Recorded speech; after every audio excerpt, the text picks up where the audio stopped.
Welcome into the wild and wacky edition of Main Street Sports Today, presented by the Tennessee Orthopedic Alliance of Columbia. I'm Maurice Patton, still with the questionable voice. That is Wade Neely of Sound Mind and Body. And it's Wednesday. So working on little sleep after staying up for last night's game 2 of the Stanley Cup playoffs, but it was worth it, I guess. Relative to Sunday night in particular. We're going to talk a little bit about that at the top of the second hour as we have TERESA Walker of the Associated Press coming in to talk a little Preds with us. We're going to visit, as we do most every Wednesday, with Heather Williams of WCYB up in Johnson City, talking a little NASCAR here in the next segment. Also, some Braves. Yay. There has been a lot of interesting news to come out since we were last together, you all and us, and we're going to touch on some of that here in the grab bag probably later on in the show. And again, it's Wild and Wacky Wednesday, so we will be wrapping things up with some of the wildest and wackiest stories from around the globe. So that's today's show. We're looking forward to the next couple of hours of giving it to you. Wade, how are you doing? Man, very well. You sound better than I do, so that's a good start for sure. Yeah, but hopefully we're getting you in the right direction. And the sun is out, the sun is shining, and we've got a stacked show. Always good to talk with Heather, talk with TERESA, and it's always good, obviously, to come on after watching what was a much-needed win for Nashville last night. And we had talked about the goalie situation in Vancouver, and Nashville was able to put a couple across in short order and take advantage of that, and then close it out with a strong defensive effort in the third period. So exciting stuff there from Nashville, and I think that leads us into what should be a fantastic Wednesday, however wild and wacky it may be. It should be wild and wacky, and yeah, as you said, great defensive effort from the Preds last night. And again, we'll be talking with TERESA later in the show about whether or not that's a recipe that can hold up throughout this series. So stay tuned for that. As we get things started here, it's time to give you all yesterday's results and today's schedule on the rundown. This is the rundown. Get this party started, folks. Wednesday rundown begins with baseball scores from last night. And here we go. It was Siegel knocking off Blackman 5-3. Brentwood was a 7-0 victor versus Page. Clarksville 8, Montgomery Central 1. Clarksville Northeast defeated Springfield 5-4. Columbia Central picked up a 5-2 win versus Coffee County. CPA defeated Father Ryan 5-2. Eagleville 9, Moore County won last night. Lawrence County clobbering Franklin County 17-0 was your tally there. Good win for the Wildcats. Davidson Academy defeating Franklin Road Academy 7-4. Beach was a 3-1 victor versus Gallatin. Murfreesboro Central Magnet defeated Giles County 5-3 in that contest. Joe Burns 7, Good Pasture 4. Green Hill wins a 1-run ball game over Mount Juliet 4-3 was your tally there. Culleoka 7, Hampshire 2. Hendersonville picked up a 5-0 win versus Clarksville Academy. McGavick wins a slugfest, as it were, 13-9 last night versus Hillsboro. A lot of runs scored in that one. Hume Fogg puts up 16, knocking off Maplewood, who had just 6. Cane Ridge was a 17-4 winner versus Hunters Lane. Centennial defeated Independence 8-2. It was Overton 19, Antioch 2. Rossview picked up a 15-3 win versus Kirkwood. Laverne wins it 11-6 versus Smyrna. Lawson knocking off MLK 13-1. Stewart's Creek 18-8 was the tally there as Stewart's Creek defeats Lebanon last night. How about I mentioned a slugfest earlier. This takes the cake, folks. Mount Pleasant defeats Hickman County last night 16-15. A lot of runs in Pitcher's that game. Duel. Yeah, a modern day pitcher's duel there as Mount Pleasant again defeats Hickman County 16-15. Woo. That was your final there. Ravenwood defeating Nolensville last night 5-3. Riverdale was a 17-1 victor versus Oakland. Innsworth 10, Pope John Paul II 6. Rockville picked up a 2-1 victory versus Middle Tennessee Christian. Santa Fe dispatched Cornersville 9-5. Shelbyville falls to Spring Hill 7-1. Good win for the Raiders there last night in that showdown.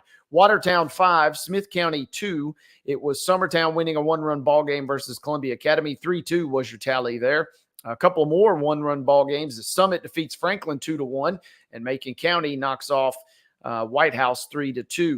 Red Boiling Springs defeated Whites Creek 17-3, and the Knights, not sure which Knights, but the Knights defeated Zion Christian 17-4 was your score in that contest. Softball action from Tuesday. Battleground Academy with a 13-5 win over Middle Tennessee Christian.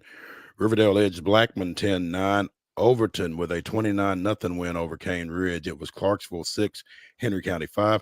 Clarksville Christian 22, South Haven Christian 1. Columbia Central with a 3-2 win over Coffee County. Columbia Academy picked up a pair of wins against Franklin Road Academy, 24-0 and 9-4. Christ Presbyterian Academy with a 15-0 win over Pope Prep. It was Eagleville 7, Community 3. Ensworth with a 12-0 win over Harpeth Hall. Father Ryan edged Brentwood Academy 6-5. Giles County blanked Franklin County 9-0. Friendship Christian defeated Good Pasture 11-8. Green Hill with a 15-0 win over Gallatin. It was Beach 14, Hendersonville 1. Joe Burns 10, East Robertson 2. Smyrna down Lebanon 18-1. Lewis County with a 13-3 win over Culleoka. Loretto split a doubleheader with Mars Hill Bible out of Alabama falling 9-3, but picking up a 15-6 win. Siegel with an 8-0 win over Rockvale. It was Warren County 13, Spring Hill 5. St. Cecilia Academy with a 19-3 win over Pearl Cone. Stewart's Creek 19, Laverne 0. Macon County 1, White House 0. Cookville 8, Wilson Central 6, and Zion Christian with a 9-1 win over Frank Hughes. Boys soccer action from last night. Some good games on the docket, including Franklin Christian, who defeated Middle Tennessee Christian 3-0. Franklin County came into Pulaski and battled Giles County to a 2-2 draw. Good contest there here in P-Town last night. Green Hill knocked off Gallatin 2-0. It was Laverne 4, Lebanon 0. And Boyd Buchanan defeated Lipscomb Academy last night 3-1. Zion Christian defeated Marshall County. Not a lack of goals there. It was 5-4. Again, ZCA knocking off Marshall County 5-4 last night. Oakland 4, Riverdale 0. Ravenwood also shut out their foe last night. Page unable to produce a goal. So Ravenwood, again, 4-0 over the Patriots last night. Blackman 1, Rockvale 0. Columbia Central 4, Shelbyville 2. Murfreesboro Central Magnet and Siegel battled to a 2-2 draw. Smyrna blanked Cookville. 1-0 was your tally there. Independence Academy defeating Stewart's Creek 4-0. Overton 2, University School of Nashville 2 to cap our boys soccer scoreboard last night. Major League Baseball scores. The Braves shut out the Marlins 5-0 was your score there. And the Cubs defeated the Astros 7-2 in Tuesday night action. Minor League Baseball action yesterday. It was Louisville defeating the Sounds 14-9.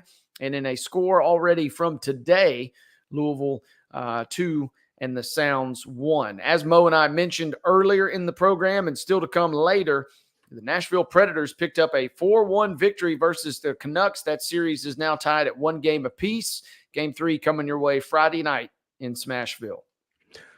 Today's baseball schedule at the high school level. At 4 o'clock, Murfreesboro Central travels to Providence Christian. At 4:30, Antioch hosts Whites Creek. Also, Montgomery Bell Academy goes to Brentwood Academy. Pope Prep is at Ensworth. Christ Presbyterian is at Father Ryan.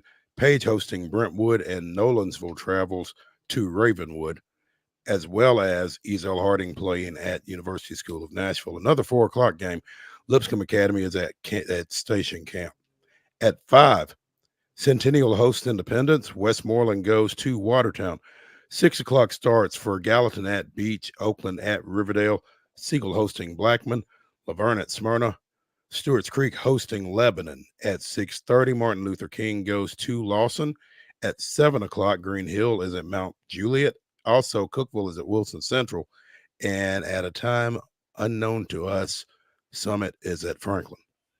Check your local listings on that one, as we like to say. Softball schedule for today. A couple of games beginning at 4:30. They are Clarksville Academy at DCA.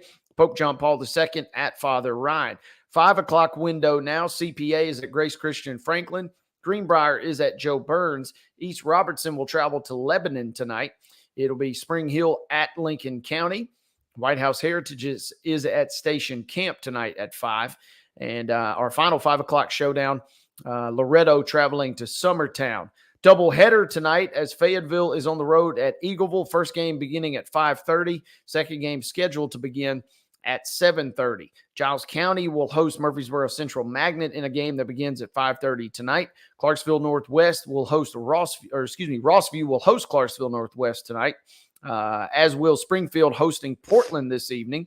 6 p.m. starts as Smyrna travels to Laverne. Hillsboro is at Lawson. Siegel traveling to Oakland tonight at 6 o'clock.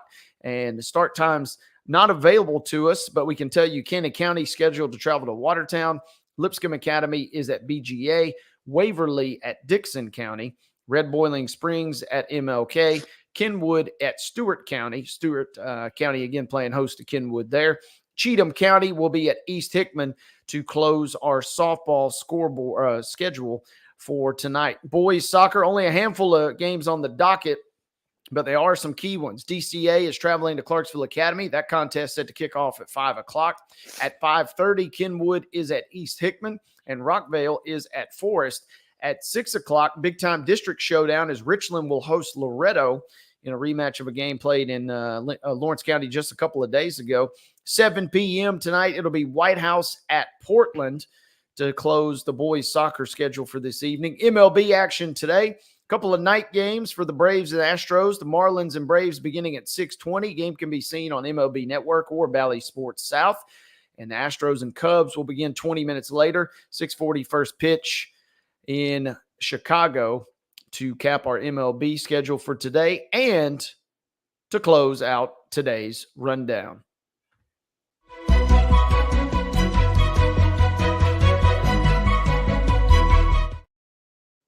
Top story of the day brought to you, as always, by Piggly Wiggly over in Neely's Mill here in Columbia. Be sure and check them out for their delicious daily deli lunch options, as well as their hand-cut meats, and everything is cost plus 10% at the cash register. Piggly Wiggly, Neely's Mill, Columbia, bringing you our top story. The Tennessee Sports Writers Association's Players and Pitchers of the Week for this past week have been announced. And if you've been keeping up with Tennessee baseball at all, then it's no shock that Christian Moore is the baseball player of the week. Went 8 for 11 in the Vol series up at Kentucky. 4 home runs, 8 RBIs, 5 runs scored. Had 3 home runs in the Sunday finale victory, tying a single game record for the program. So Christian Moore is your TSWA baseball player of the week. Union junior Eli Snelson earned pitcher of the week honors, giving up just 1 run on 3 hits in a complete game 2-1 victory against Montevallo, striking out 8 in that victory, his 4th of the year. In softball, Carson Newman outfielder Macy Hughes had 5 hits in the Lady Eagles 15-7 win over Milligan. She went 5 for 5 with 3 RBIs and a pair of doubles. She hit 9 for 16 on the week with 5 RBIs, 7 runs, and 3 doubles. And in the circle, Tusculum senior Emily Sappington went 3-0 in 3 appearances, defeating Lenore Ryan, Young Harris, and Newberry. Over 20 innings, she struck out 20 and also hit 400 with a pair of runs driven in and a run scored. So Christian Moore and Eli Snelson from UT and Union are your baseball player and pitcher of the week. Macy Hughes from Carson Newman and Emily Sappington from Tusculum are your player and pitcher of the week in softball. Congratulations to all. Wade, anything else that you feel like we need to get to here before we go to a break, because we're a little ahead of schedule? Well, obviously we're going to talk a lot about the Preds coming up later in the show, and rightfully so. They got the huge win last night, but we're kind of in that sweet spot, Mo, where you turn on the TV every night and you got anything and everything at your disposal. And last night was one of those. At one point, I had 2 hockey games up top. I had 2 basketball games down low. If Houston was not so horrible, I would have potentially thrown them on the second TV. And things are kind of just good right now. So I'm really enjoying what we've got going on. And some of the other NHL series are finally starting to pick up the pace as well. It was so fantastic, obviously, to see Nashville get that win. But the Avalanche tied the series last night with a nice 5-2 victory versus the Jets. The Panthers and Lightning, that all Florida showdown has featured some crazy goalie play. So that has been fun to watch. Some of those clips are already going viral. And then the Rangers took care of business last night versus the Capitals 4-3. So kind of like the NBA in a sense, we're getting a few series here and there. The Pacers got a nice win in a series that after Dame Lillard went off in game 1, it looked like they might run away from the Pacers, but It was good to see Indiana kind of come back and get a win. So the playoffs for both the NHL and the NBA kind of got off to a little bit of a slow start over the weekend, but even after just 2 games in most series, I think we're already off and running here in full speed. Oh, yeah. Dallas evening their series against the host Clippers as well with a 96-93 win. The T-Wolves, I guess the Suns are just done, huh? Suns don't look good. T-Wolves are a really good defensive team, and I said it a couple days ago. I kind of wanted to see a game or two to really see if they had that playoff mojo about them. And I don't know that I'm inclined to go ahead and give them the benefit of the doubt. But, yeah, the Suns just look lifeless, man. And somebody was quick to point out that Bradley Beal, who kind of really looks like one of those key cogs that is not producing right now for the Phoenix Suns, he's got a no-trade clause, and he's got one of the richest contracts in league history. So if you're not liking what you're seeing from him now, unfortunately, you might be stuck because, he's got one of the rare full no-trade clauses right now. Everybody in Phoenix happy about that, huh? Yeah. I would say so. And then the only bad thing, and this is why I do give a small tip of the cap. Obviously, I love watching the NBA playoffs, but the NHL does it so great. They don't dilly-dally. I mean, you get one night off, and then you go right into the next game, whereas once you get into the NBA, sometimes they kind of start stretching it out. I'm still loving what we're seeing in the Knicks and Sixers series. Game 2 in that series was just out of control as New York makes an insane comeback in the final 30, 40 seconds of that game. So, but now you got to wait. They don't play again until tomorrow. And the same deal with the Bucks and the Pacers. As entertaining as that game was last night, you got to wait all the way till Friday. And so we're kind of in that sweet spot, man. And it's tough for you and I, because we've got all these local teams that we're trying to make sure we get out and do the best of our abilities. But we got all these big games at the bigger stages, I should say, that are getting played too. It's a plethora of riches, really, is what it is for us right now. It really is. The good thing is, we can typically come home, sit down, turn on the TV and see something. So it's a fun time of year, as you said. So speaking of, in addition to all that, we got NASCAR going on. And when we come back to the Lee Company studios here of our respective homes, we will be joined by Heather Williams of WCYB TV out of Johnson City to talk about Dega and Dover.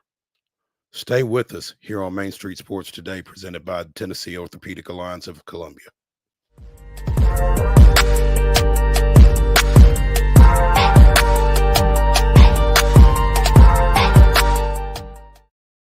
Nashville Sounds Baseball is back in Hit City for the 2024 season.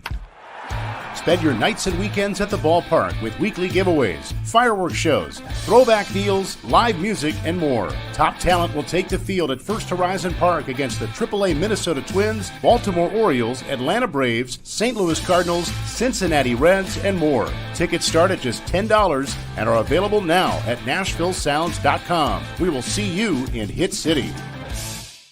Whether you're an athlete or a weekend warrior, when it comes to your performance, don't settle for anything less than excellence.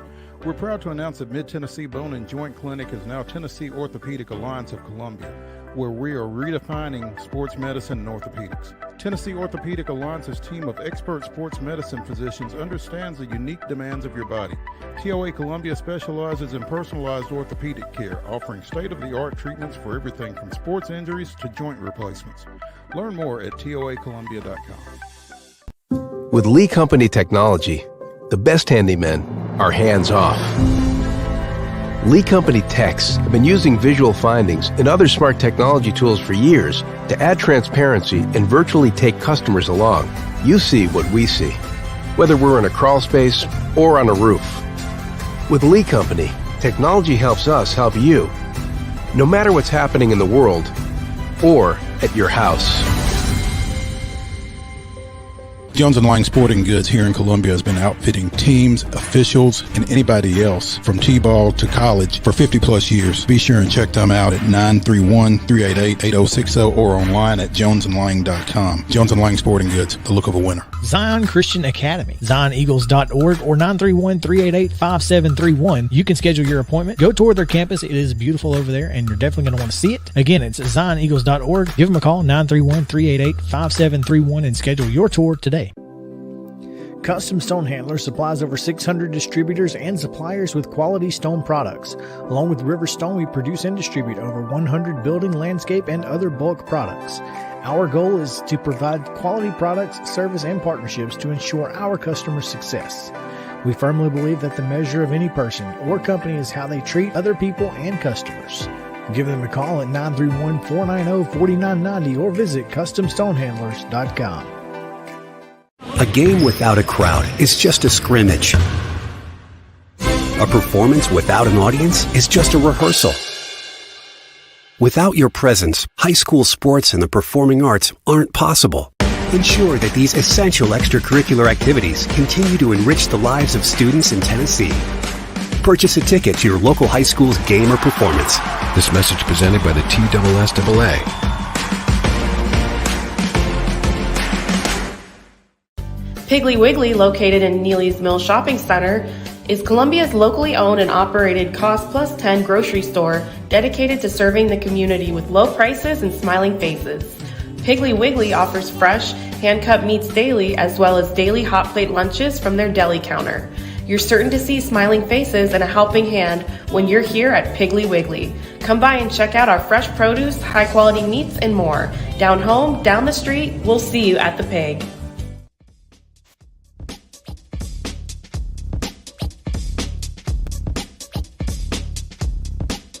Wild and Wacky Wednesday continues here on Main Street Sports Today, presented by TOA of Columbia, as we come to you from the Lee Company studios.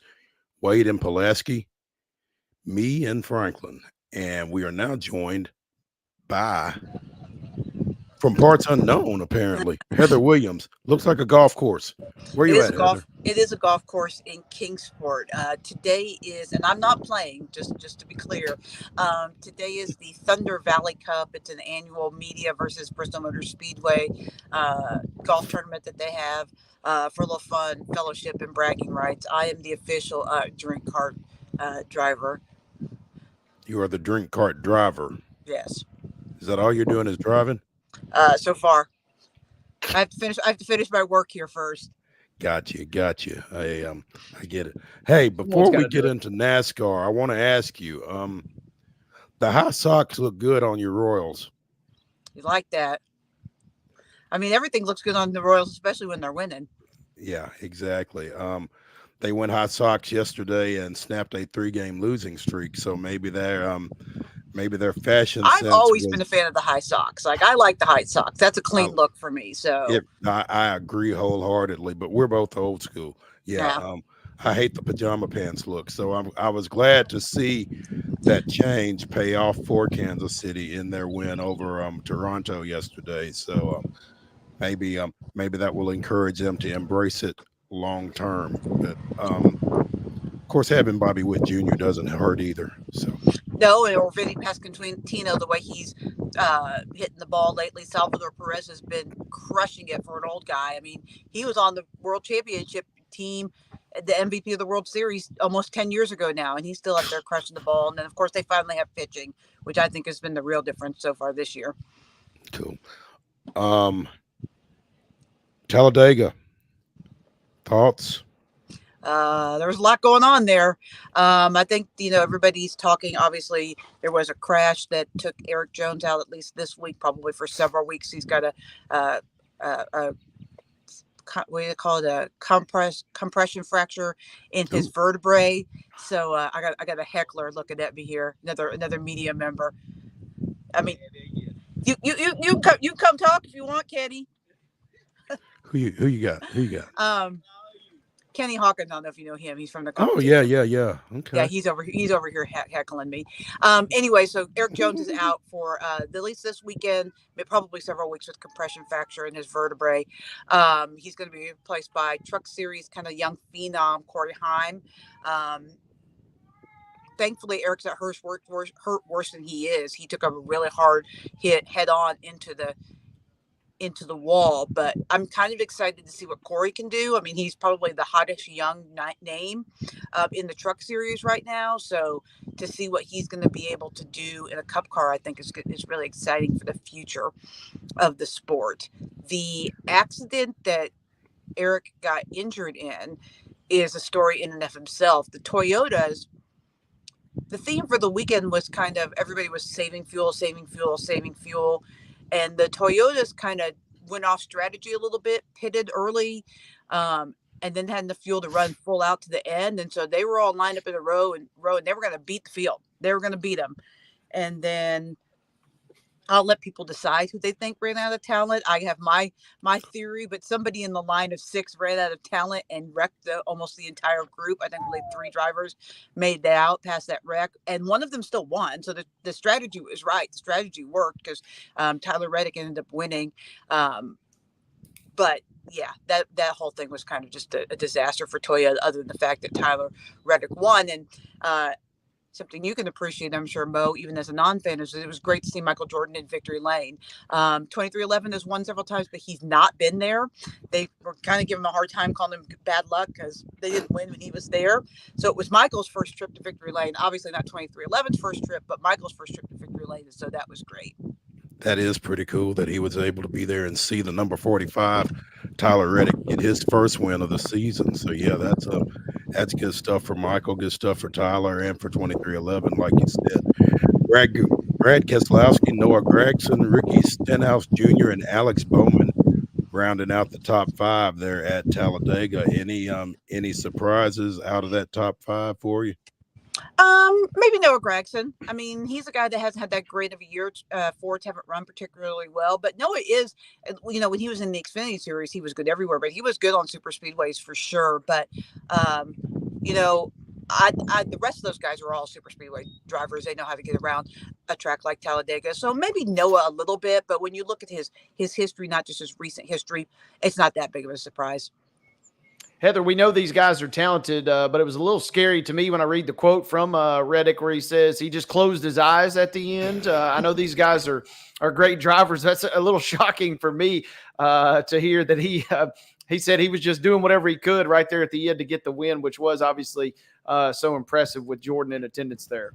Well, anytime you go through those wrecks, the cars are so close, it's 100% luck whether or not you make it through that. So eyes open, eyes closed. I don't know that it makes that big of a difference because it's just like instant reaction and then pray that you make it through because cars are going everywhere. So, I mean, yes, I don't think his eyes were actually closed. Right. Maybe they were, but I think just a reference to there's just so much in that. There's a lot of skill to driving on the super speedways, but once the wreck happens, it's a lot more luck than skill, which is why you see guys that are very good at these places, often get caught in a wreck because there's nothing you can do about it. That wreck with the Toyotas I talked about had 2 of the better super speedway drivers get caught up in Denny Hamlin and Bubba Wallace. So, there's just not a lot you can do other than, close your eyes and pray. You mentioned Brad Keselowski. He was right there in the mix, and I was kind of oblivious to this fact. Now going on 108 races in a row without a win. That just seems, number one, it just seems like time is going way too fast if there's been 108 races since this guy has won one. But was that his most recent? Obviously it was the most recent, but was that his biggest chance yet? And what does he have to do to potentially try and snap that streak that's kind of mind-blowing? Yeah, I mean, it definitely is probably his best chance in recent history just because he's so good at Talladega. Among active drivers, he's either the successful or the second most successful at Talladega as far as wins go. So I'm sure he had that one circled. But his team's been running really well. They've been a top 5, top 10 kind of machine for the better part of almost a year now. They're close. If you just keep running in that position, you're gonna find a win's gonna find you. Like eventually they're going to snap that. But it is kind of surprising. It's the longest active streak among champions without a win by a pretty good margin now that Chase Elliott has won. So yeah, I mean it's coming. It's definitely coming. He's done so much. He and Chris Buescher to improve Roush Fenway Keselowski Racing, and they're super close. It's going to happen for Brad. He's too competitive and too smart a driver to not eventually get there.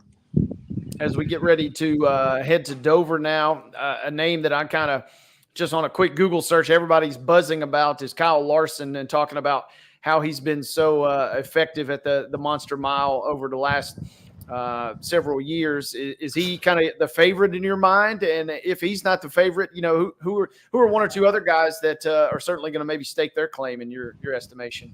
He's definitely one of the favorites. A high bank, high speed tracks, mile and a half. That's always been right in his wheelhouse.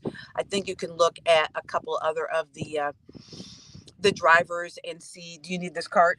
Okay, I got to jump out of the cart. Needed.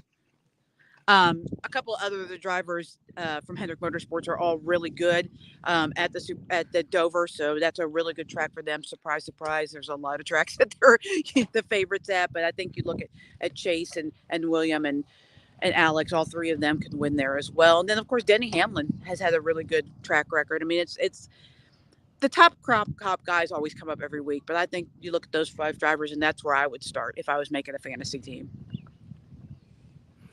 Heather Williams of WCYB TV out of Johnson City joining us here on Main Street Sports today, as she does virtually every Wednesday, talking a little NASCAR and showing her versatility there, being able to get off the cart and stay with us. Appreciate you being flexible like that. What are you looking for out of Dover? Anything in particular? No, I think it'll be a good race. I mean, this car is shown on this intermediate length tracks that it's a pretty good race car. I'll be interested to see because it's a concrete track, and the last time we were on a concrete track at Bristol, we had the tire issues. So I'll be interested to see, how the tires perform if they bring a different tire, because it's kind of the same package as far as like engineering, electrical package for the word escapes me, but anyway, it's the same package set up for Dover as it was for Bristol. So I would be keeping an eye on the tire and the tire wear to see if we have some of the same things going on at Bristol. But it's always an entertaining race. I mean, it's my personal favorite trophy in NASCAR because the mascot is Miles the Monster, because it's nicknamed the Miles Monster Monster Mile, and so it's a big concrete monster, and the trophy has Miles holding. They put the winning car, a die cast, in the hand of Miles the Monster. Oh, wow. So it's a cool little trophy. It's probably my favorite in NASCAR. Not my favorite track. We know my favorite tracks are all in the state of Tennessee, but definitely my favorite trophy. Any chance you'll be making that? No, a little far for me. My next race will be the All-Star race at North Wilkesboro here in about a month. Uh-oh, I lose you. Epic stuff. I think we lost Mo briefly, but he's back. Yeah. I'm sorry, Heather. I was just trying to ask, were you going to be making it up to Dover this weekend? No, my next race is the All-Star race at North Wilkesboro in a month. Will be the next one I go to. Okay. All right. So you get to get a little rest, kind of catch your breath a little bit then, huh? I mean, I guess, there's always stuff going on, right? I mean, we do have, as we see, like, it seems like forever. There's like 3 weeks off before at the end of the spring sports season in Virginia and the beginning of the sports season in Tennessee. Yeah, plenty to look forward to. Heather, we appreciate you taking some time with us this afternoon, and a little disappointed that you're not playing today, but I don't play. I don't go. You sound like me. I don't go. I understand. Hey, this is competition. Gotcha. Well, have fun manning the drink cart, and we will catch up with you next week. All right, sounds good. See you guys. Thank you, Heather. Hey, when we come back here on Main Street Sports Today, presented by TOA of Columbia, we're going to talk a little Braves, a little Major League Baseball, maybe a little minor league baseball. So stay with us when we come back to the Lee Company studios after this.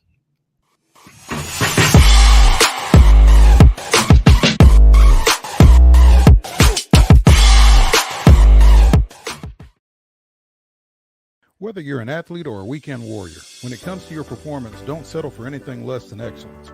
We're proud to announce that Mid-Tennessee Bone and Joint Clinic is now Tennessee Orthopedic Alliance of Columbia, where we are redefining sports medicine and orthopedics. Tennessee Orthopedic Alliance's team of expert sports medicine physicians understands the unique demands of your body. TOA Columbia specializes in personalized orthopedic care, offering state-of-the-art treatments for everything from sports injuries to joint replacements. Learn more at toacolumbia.com.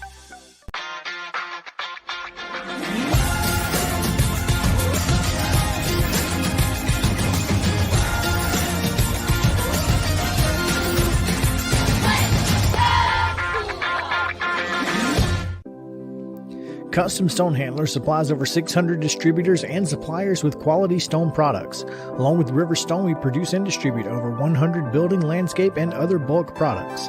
Our goal is to provide quality products, service, and partnerships to ensure our customers' success. We firmly believe that the measure of any person or company is how they treat other people and customers.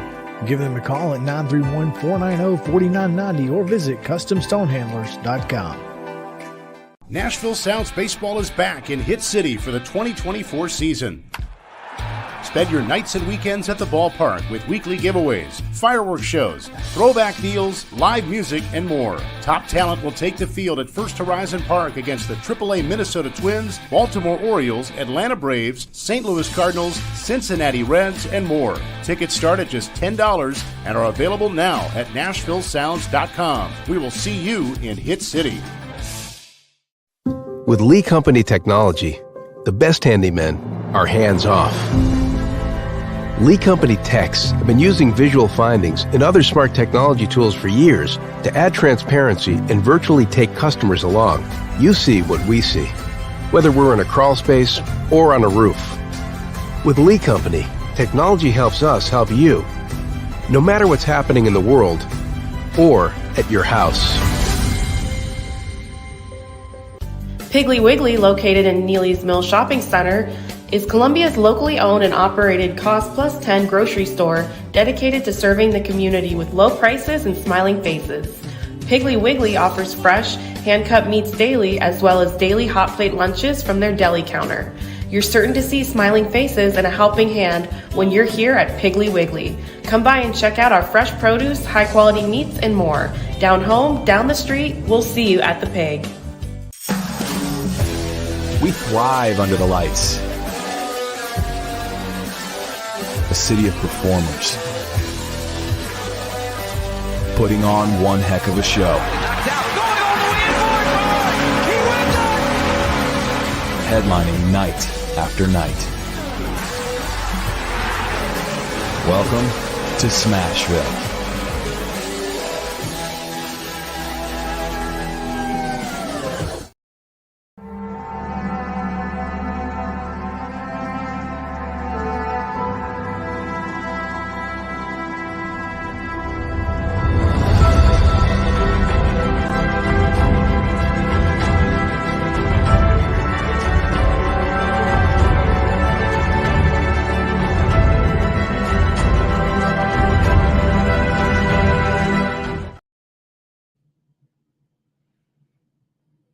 Chipper Jones celebrated his 40th birthday with a home run to lead off the fifth inning of Atlanta's road matchup with the Dodgers. Jones became the fourth major leaguer to go yard on his 40th, joining Bob Thurman, Joe Morgan, Wade Boggs, and Tony Phillips. The homer got the Braves on the scoreboard, helping them rally from an early 2-run deficit for a 4-3 victory. That was this day in Braves history. Didn't need Chipper yesterday because Max Fried held it down. 9 shutout innings. Gave up 3 hits, struck out 6 on just 92 pitches. They call that a Maddox. That is a quality bounce back Much needed for him, right? Much needed, considering that he had an ERA of 7.71 coming into last night. I'm not sure what that ERA is now, but it's certainly lower when you throw in 9 innings and 0 runs. So yeah, that was a nice little bounce back for Max. 2-0. So I mean, he struggled a couple of times and got lucky with some no decisions out of that, but he was certainly on it last night. I think he maybe faced 3 over the minimum, because one of his hits was wiped out with a double play ball. So it might have even been less than that. I'm not sure, but he there's no way to describe it. I mean, he was just dominant. But again, a Maddox is any shutout of at least 9 innings on fewer than 100 pitches. Maddox did it 13 times, 10 with the Braves. That was Max's third. Tom Glavine had 5, and he was actually in the booth last night. So it was a little ironic that one of the greatest left-handers in Atlanta Braves history was in the booth watching Max Fried author that performance last night. So it's really kind of cool the way that worked out. Glavine kind of pinch hitting for CJ Nitkowski last night. But yeah, that was kind of like Sale and some of the other guys were saying Friday night after Travis d'Arnaud's 3 home run game that was TDA's night. Well, last night was absolutely Max's night. Now, you got a home run from Adam Duvall. d'Arnaud had a ground rule double, and both of them and Michael Harris II each had a pair of hits. But again, they didn't need a whole lot of offense last night because Max wasn't giving up anything. Yeah, hard to win, as we've said, when you're not giving up any runs, or hard to lose, rather, when you're not giving up any runs. The old page out of the old Astros start of the season playbook there. And, yeah, isn't it funny how it always sometimes works out? It feels like baseball is just always destined for these type of moments where you got a guy back in the booth, or you got a guy that's getting his jersey retired or something, and it just seems like things just oddly ping pong in a certain direction. So very, very kind of a cool situation there with Tommy being on hand for that one. Absolutely. More good news coming for the Braves. It seems Ozzie Albies is set, it appears, to return from the injured list on Friday, which is the earliest he can come back. But apparently that toe is coming along as well as it could, and he's going to be back for Friday, which they may need him because Cleveland is coming in here, and if the Braves aren't the hottest team in Major League Baseball, then the Guardians are. So it's going to be a fun series. Yeah, that's going to be an epic showdown. And you're right, 2 hottest teams, both 8-2 in their last 10, and that's going to be fun. Especially, you know, so my girlfriend's family is from Ohio, so they still have a little PTSD, as a lot of folks in that area do. So from 95. Yeah, they'll be glued in a touch, I think, over the weekend, and that'll be a fun series between.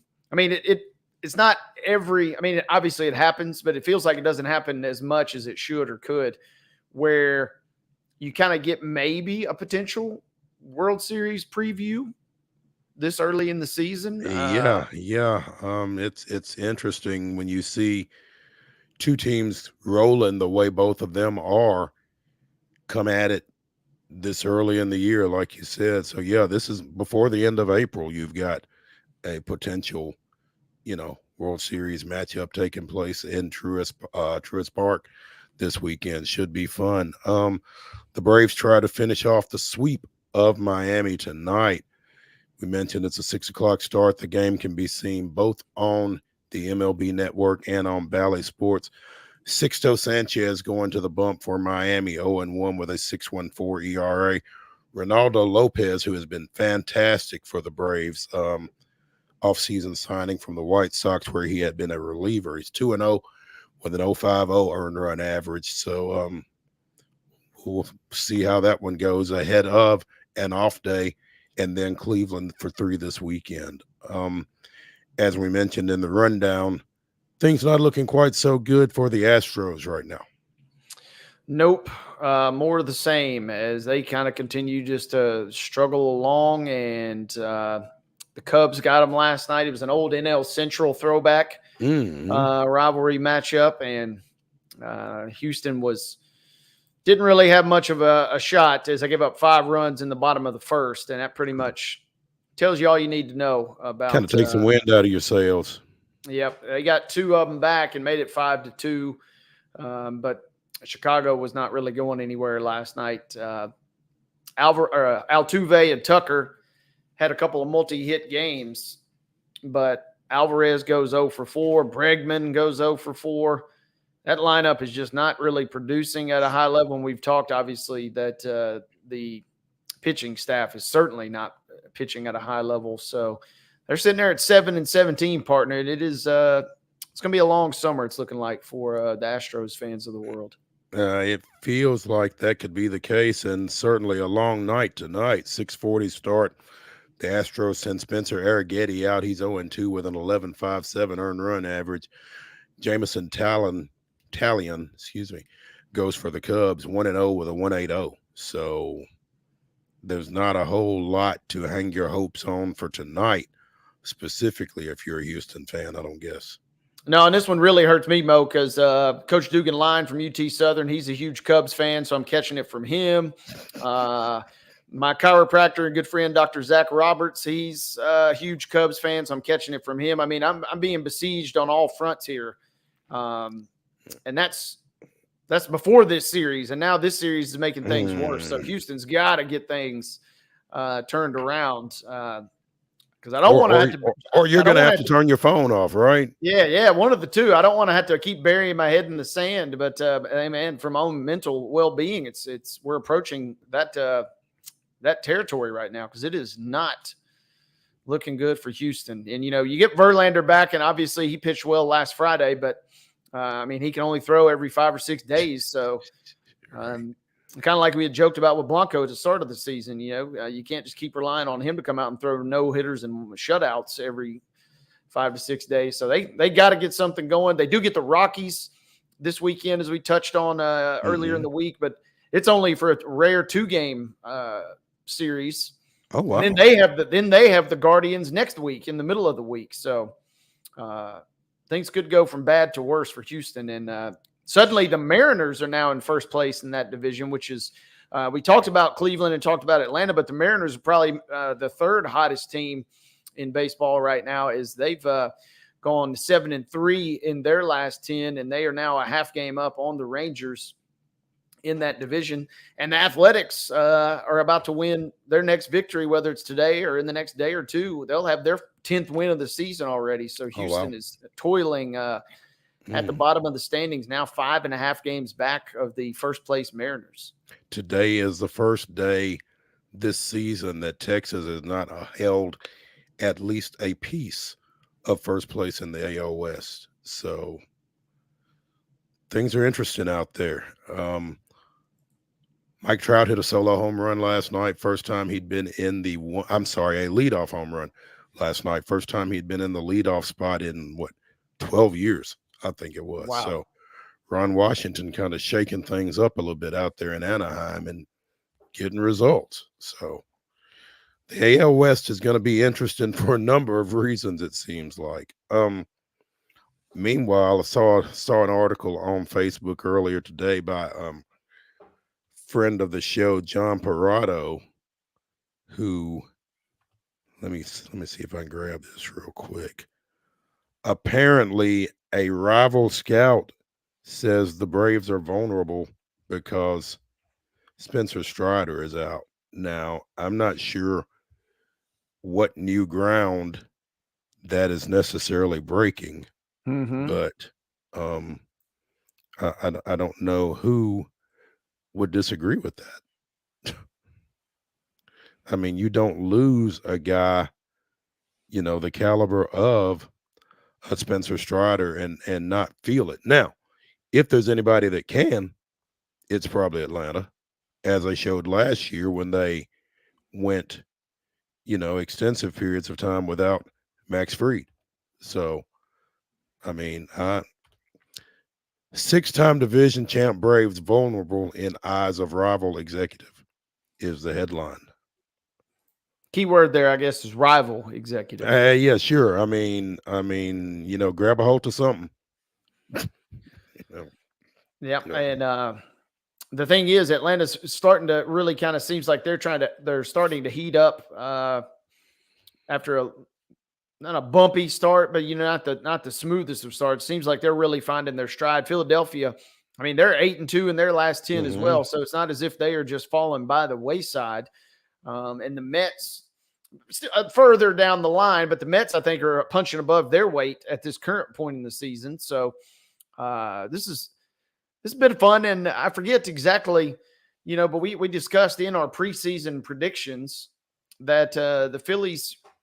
I think a lot of folks would agree that the Braves ultimately win this division, but it probably won't be as big of a runaway as we saw last year. And so Philadelphia, at least for the first 20 something, close to 30 games, they're kind of holding up their end of the bargain. So I think for me as an outsider and a neutral fan, it'd be fun to at least see some sort of competitive nature in that division and make the games kind of a little more meaningful. But Right.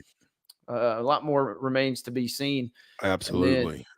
The Braves are awfully good, but they're vulnerable. There aren't many teams who are better than the Braves anywhere in the big leagues, but the Phillies are awfully good too. For me, the Braves and the Phillies are co-favorites at this point, according to this rival executive.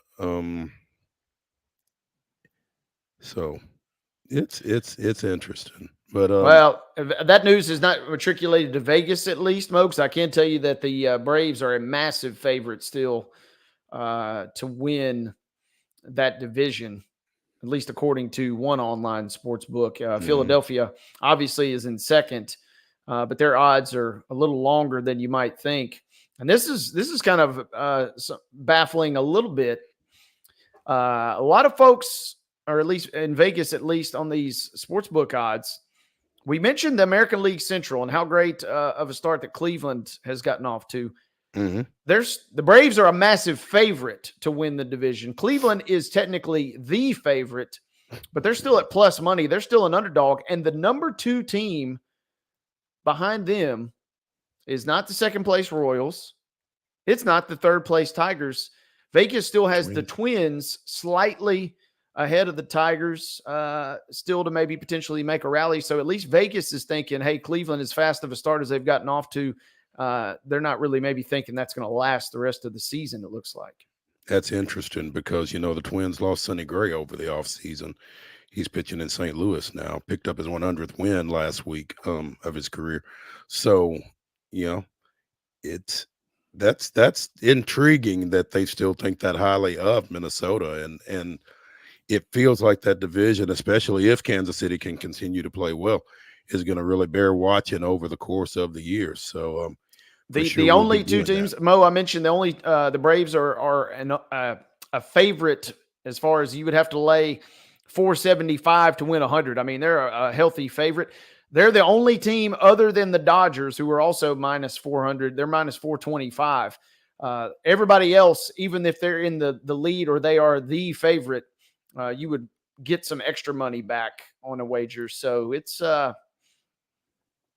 of, I guess, what is that? Maybe a little just carryover from, they're playing well, but also they had the preseason juice behind them too, because everybody in Vegas is believing in the Braves. And even though the Dodgers are only a game and a half up, I guess they're thinking, hey, they just got so much firepower at some point, they're going to have to really open up the gap there. Yeah, absolutely. We mentioned the Sounds in the rundown earlier. Lost 14-9 in their first game up at Louisville last night, came back with a day game today, and already they're done. It's funny how baseball works. The Sounds lose 14-9 last night, lose 2-1 today.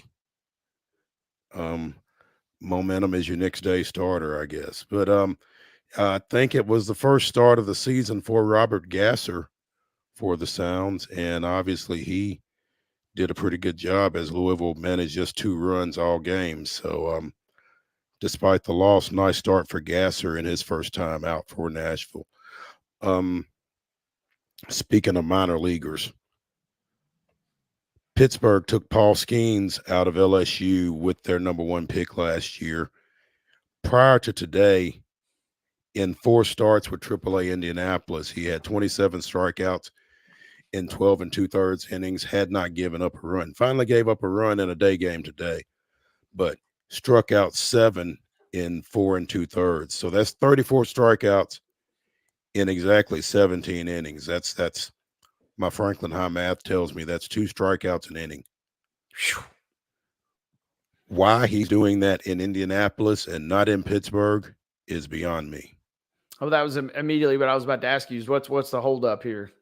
Number 3 prospect in the MLB, according to MLB.com at least.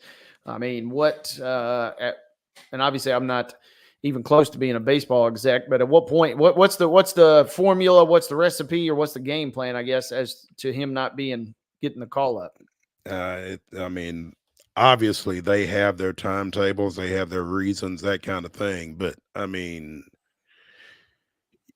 from a fan base standpoint, I would think that folks are really just losing their mind over seeing this guy do this at the AAA level, particularly when the Pirates are doing what they're doing at the major league level. And the other key distinction in all this is Paul's trying to get to the big leagues, obviously, for a variety of reasons, not the least of which is he's kind of number 2 in his household right now because his girlfriend, Olivia Dunn, is touting that LSU gymnastics national championship.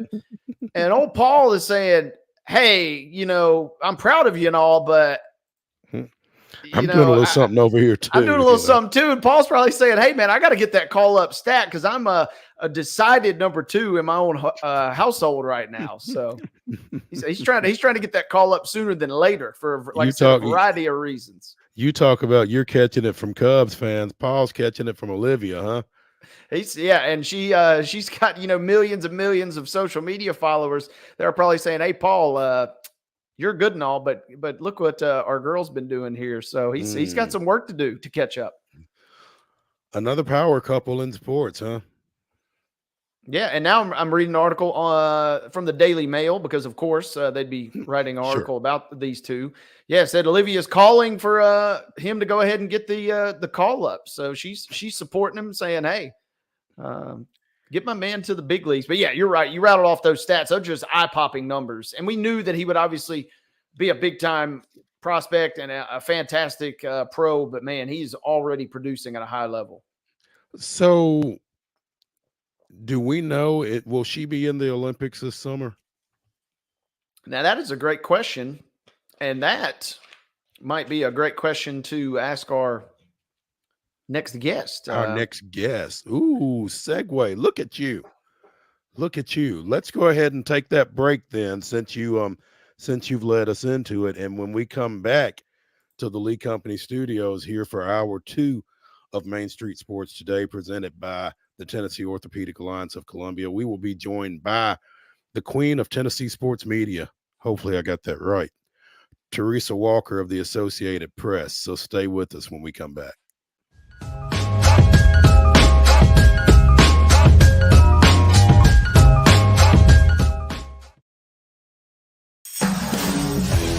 We thrive under the lights. A city of performers, putting on one heck of a show. Headlining night after night. Welcome to Smashville.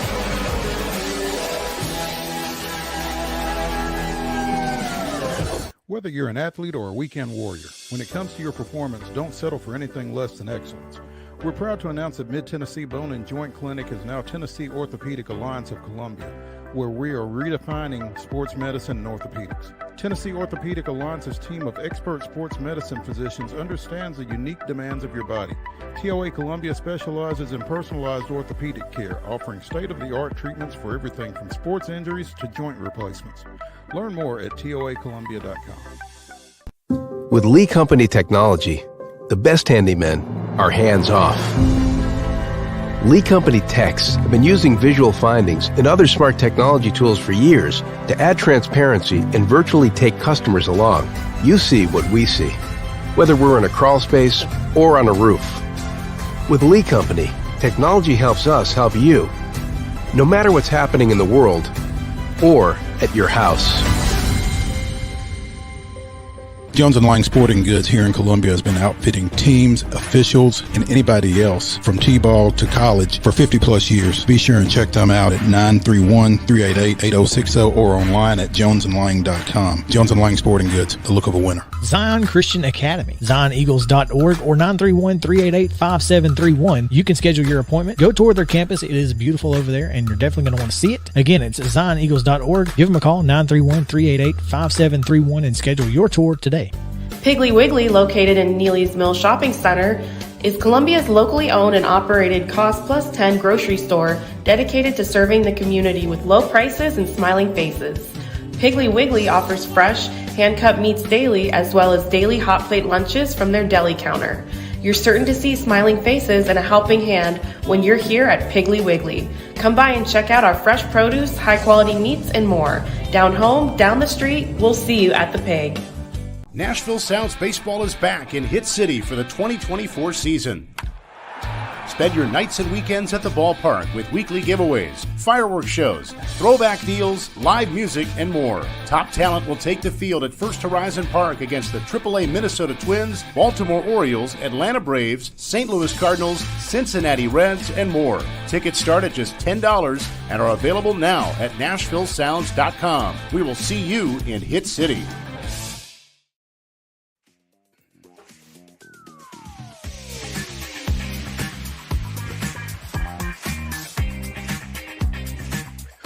We are now into hour 2 of Wild and Wacky Wednesday here on Main Street Sports Today, presented by the Tennessee Orthopedic Alliance of Columbia. I'm Maurice Patton. That's Wade Neely. We're coming to you from the Lee Company studios of our respective homes, and we are now joined by, again, the queen of Tennessee sports media, TERESA Walker of the Associated Press. And before we talk about last night's Game 2 of the Stanley Cup playoffs, TERESA, Wade has a question for you. Go right ahead, Wade. Oh, thank you. And TERESA, it's always good to be with you. Hey, we were just barbershop talking a second ago, and we were talking about Paul Skeens and how he's really, as good as he is as a big league prospect, he's kind of the number 2 in his own household, as his girlfriend coming off that national championship down at LSU, Olivia Dunn. And Mo and I were wondering, is she, and it was a perfect segue, not just a radio segue, but a perfect segue, given that you're going to be covering the Olympics this summer. Do we know, is she going to be on Team USA this summer? To be determined. I'm helping compile a list of all the Olympians that are going for the U.S. to the Olympics and the Paralympics. Yeah, there's a lot of them. And by the list that I have, gymnastics trials are June 27th through the 30th. And think about it. I mean, look at who all you've got, Sunisa Lee, at Auburn. And, she's fought through some things to get back healthy. And, Gabby Douglas is, I think, trying to make another run at it. So it's like, that's the thing. Team USA is stacked with talent these days. So it's like you make that team thanks to NIL that, for all the worry and the concerns that it would hurt the Olympic sports a lot, NIL has allowed some of these athletes in these sports to continue competing after, previously it's like, well, I got to go to college. I can't take money because of the NCAA. And this allows them to stay competitive, and we'll get a chance to see some more mature athletes and see what they can do with some experience under their belt, as opposed to, it used to be you had to be 14, 15, 16 to be young and nimble. And, we all know that the older you get, some things you just cannot do. But NIL is allowing athletes like Olivia Dunn to keep her skills sharp, improve her other skills, and stay competitive. So I'll just say this: I'm really glad I don't have to update that list at that point, because I'll be busy with the NASCAR race out at the Super Speedway, and my colleague Will Graves, who covers gymnastics, will be the one that he's going to have to update that. Anybody who's worked on an Excel spreadsheet, you might have a feeling of what I'm dealing with.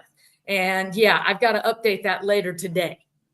Doesn't sound like a whole lot of fun, Teresa. So Olivia Dunn will be at the Olympic trials in a couple of months. As long as we're going down this gymnastics track for a second, Morgan Price from Fisk, is she in that mix? I think she's got to be. I mean, she just won a national title. I can't remember exact name of that she won, but she's talented.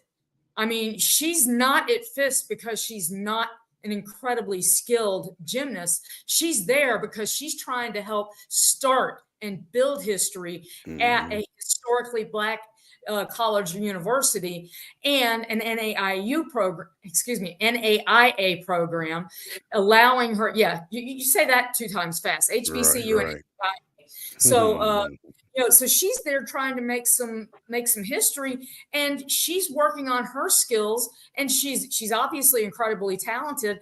And the challenge is going to be, it's almost like with figure skating, you have to be on point and be at your best at that moment, when of the competition where they're setting, how you performed in competitions. Some sports and some of the qualifications are set on, qualifications, rankings, several competitions. The basketball team, okay, for the women, they've got a camp coming, that they just did. Caitlin Clark wasn't in it because she was in the Final Four, and they're going to be monitoring her during her early rookie days in the WNBA before they make that final cut. Every team seems to have its own unique qualification systems, but for gymnastics, she's going to need to be on point, just like everybody else, to try to post the best score. And I have to admit, I haven't talked with Will to see just how in depth do they take in the past few months, or is it strictly that meet that sets the final team? And that's the challenge. Is all I know at this point is that the final team will be set after those qualifications, and that meet. So and luckily, I'm going to hand that part off to Will, and he gets to add the names, the hometowns, the longitude and latitude. Yes. For geometry. Yes, it's part of our Olympic Localize It project, because here's the crazy thing. There are Olympians who are either, from the Virgin Islands to Minnesota to Washington, D.C. to Portland, Oregon. I mean, you might think that you don't have somebody in your area that's going to the Olympics. I'll tell you, you look at the list, you'll be stunned. And some of the stories that they've got are just, some of them are, the Paralympians are absolutely amazing, but even the regular Olympians, there's some people that are going for their 5th and 6th time, and in rowing or sailing or shooting, and it's fun to watch. I went out and did a story way back in the 90s on a shooter from Brentwood. And I let's just put it this way: I was sworn to secrecy. I couldn't say where it was that she practiced. Oh, goodness. It was a closely held secret. I'm intrigued by the possibility of Morgan Price making a U.S. Olympic team, just from the standpoint that I don't know that Fisk has necessarily ever been represented in the Olympics. Oh, well, think about it. I mean, Jeremiah Armstead just got recognized at the Final Four with the Perry Wallace Courageous Award from the U.S. Basketball Writers Association. And that was the first time, that kind of honor had gone to somebody from an HBCU or NAIA. See, it's not easy to No, it's roll not. off the tongue. And so, but I'll say this. This is why you never say first ever, because somebody will do the research and say, back in the day, so-and-so did it. So you always have to be careful with that kind of asterisk. Believed to be. Yeah, believed to be. Yes. Teresa, putting a bow on the Olympics, I don't know. I speak for, I think, everybody across not just America, but the world. As long as we get the guy back from Tonga to come back in the opening ceremonies, I think that's really all that everybody is probably tuning in. I think we can all pretty much agree on that. So everything else is just a kind of nice feather in the cap, right? Particularly the female members of the NBC Sports crew, I would think. Ratings might spike during a certain section of the opening ceremonies, I think, if he's back. Well, I'll just say this. It's going to be a nice change on the Olympics just because two things. Fans are going to be back after not being there in Beijing or Tokyo, and even in Rio de Janeiro, because of the worry about the Zika virus. And I saw one mosquito. It was winter there because of the Zika virus. Fan attendance took a bit of a hit. Now here, I think the ratings will be better because Paris is about 7 hours ahead of where we're at, or at least that's what my watch tells me. Yes, and I mean, shoot, it's like 9 o'clock over there right now. If I'm looking at my watch, or 10 o'clock right now, as opposed to, I was able to do a call in with a local show talking about the women's hockey in 2018, because it was literally morning for me, but it was the night before for them. So it's like, when you get around date lines, it's just confusing as all get out. This will be a much more easy to watch event. And oh, by the way, just a little plug, I'm helping deal with cover women's basketball. Women's basketball, the gold medal game, guys, it's going to be the game that's played on the final day of the Olympics this year, not the men, for a change. So with the attention that women's basketball has been getting, just wait, because if either Diana Taurasi's going for a 6th unprecedented gold medal to add to the 5th that she shared with Sue Bird, and she turns 42 in June, and or we might see Caitlin Clark there. So I mean, I got a feeling that NBC is licking their chops for that opportunity. It's 10:12 in Paris right now, by the way. So 7 hours ahead of Central Time. Right. The Olympics, July 26th through August 11th. It's right in the middle of somebody's training camp, isn't it, Teresa? Time I've missed the start of training camp, and I'll make sure that the new coach is familiar and understands where I'm at. In fact, I actually told him recently that, I won't be here at the beginning of training camp, but Terry McCormick was there, and he's like, I will be representing for her and AP. So, Terry McCormick does a great job helping me out there when I'm not here. And, like I said, I was in London. I was in, this would be my 7th. So I'm losing track right now. Little humble brag there. Not so humble. We caught that. Yeah.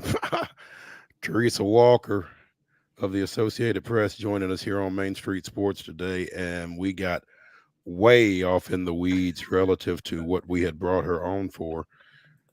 We've got nothing else to talk about. No, nothing else at all.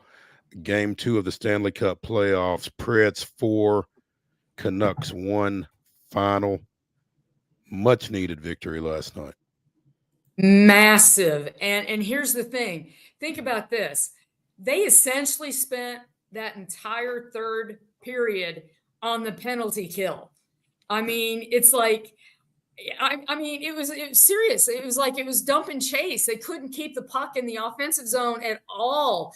And I still don't know what Rick Tocchet was doing. It's like, shoot, pull your goalie with 10 minutes left. They can't get the puck out of the neutral zone. Forget about, getting it in, threatening your goalie. And then when they're down 2 goals, and he just he had his guy puck handling, letting the clock tick down to 2 minutes before he finally made the rush and pulled his goalie. It's like, what are you doing? You don't have to go all Patrick Waugh and pull your goalie with 8, 9, 10 minutes to go. But, waiting until 2 minutes. I mean, yes, then you had Sherwood had the empty netter, great jump by him. And in a game where they spent so much time essentially killing penalties, because let's just add, I mean, they went a 10-minute and 10-second stretch without allowing a shot by the Canucks. So they, between that and the blocking of the shots, I mean, it was just, if you're into defense, that was your kind of game right there. Okay. But I mean, it was just, they got the split. They have home ice advantage, and they come home literally as soon as I hang up with you guys. I'm heading out to the airport for availability today. But that's the thing. They now, I thought for this whole season, getting the playoffs, that would be the high water mark. The way they played since the whole U2 cancellation at the Sphere, hey, everything is on the table. You're in the playoffs. You now have home ice advantage if you can finish it off. And is now officially, Thatcher Demko is now week to week. And, so, yes, yesterday morning at the morning skate, he was day to day. After the game, he goes to week. That's not a good sign. So come on down, Casey DeSmith. This is your chance, baby. And they scored 3 goals on the 15 shots they put on him. So if I'm the Predators, shoot early, shoot a lot, get more shots on net, and pressure this man and see what you can do, because you've got a series here for the taking. And guys, I'm going to say this. UC Saros played amazing in that third period, helped by all the blocked shots.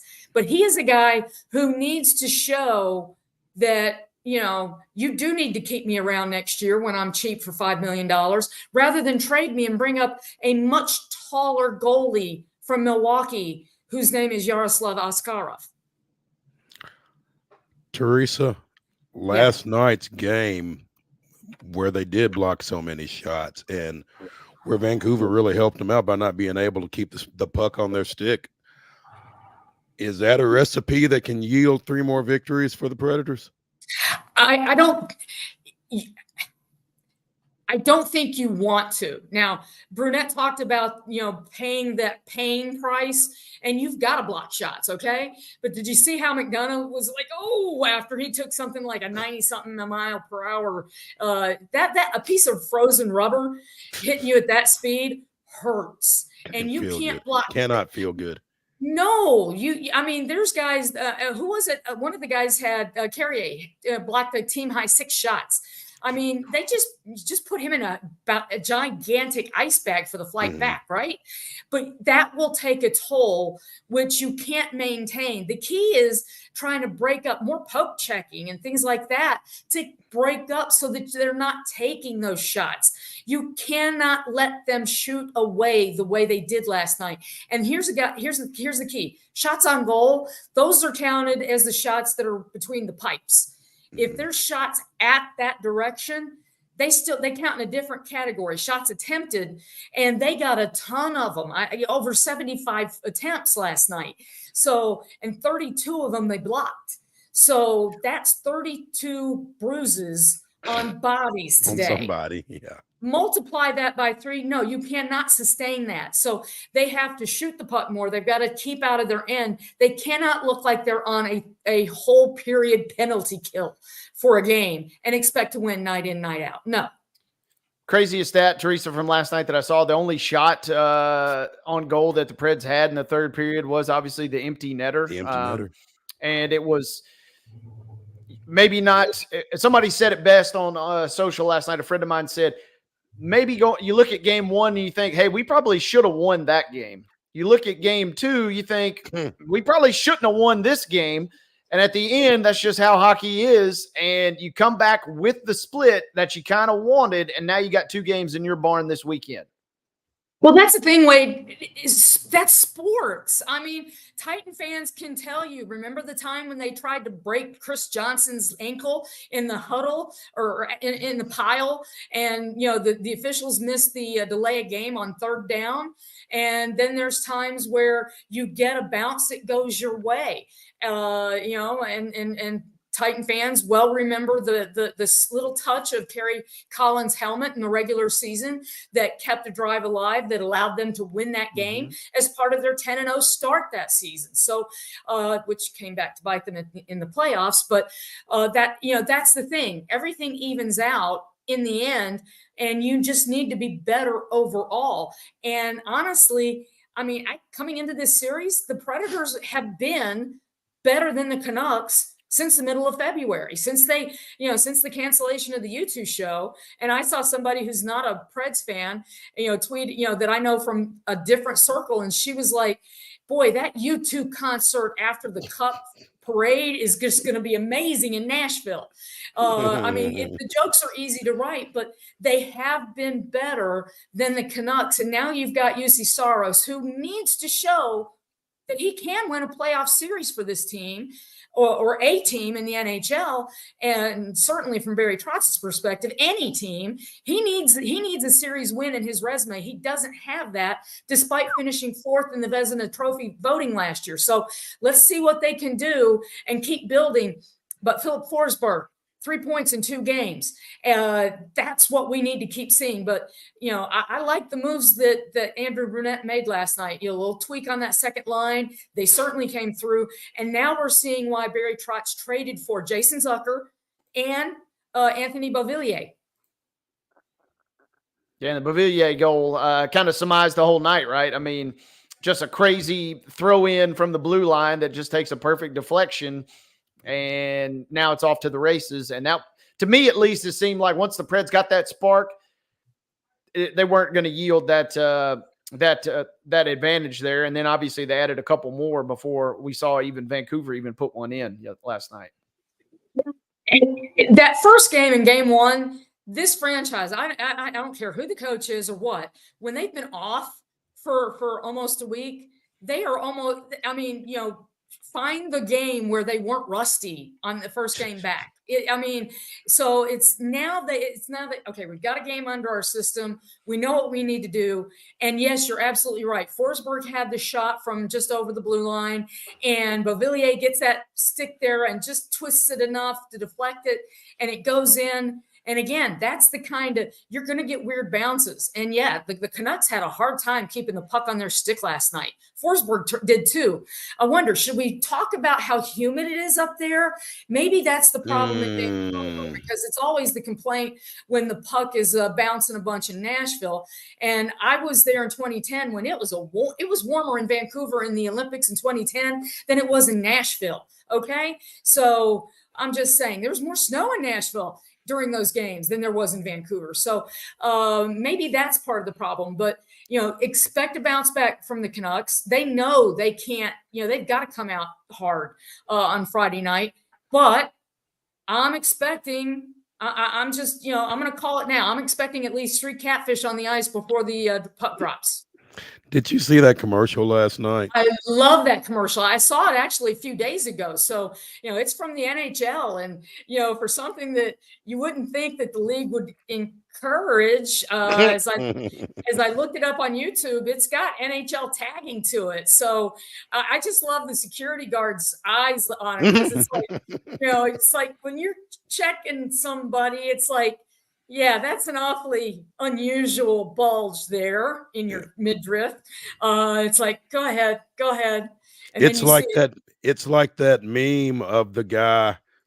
I think he's at maybe the Philadelphia stadium, where he just goes zoop, zoop, and barely touches anywhere and passes you on along, But I don't know that I'm taping a catfish to my body. No, but the people I've talked to who have done it, the best way is to freeze it. And, and unfortunately, with the newspaper industry the way it is, those old newspaper bags, especially the Sunday edition when it was raining. Those are the best things to drop that in and then wear a cowboy boot and tuck it in, fin down to the bottom, the tail toward the foot, and then just put it inside the boot. And that way it's a little easier to sneak in. Just so saying. you've talked to, just saying, so you've talked to someone who's done this.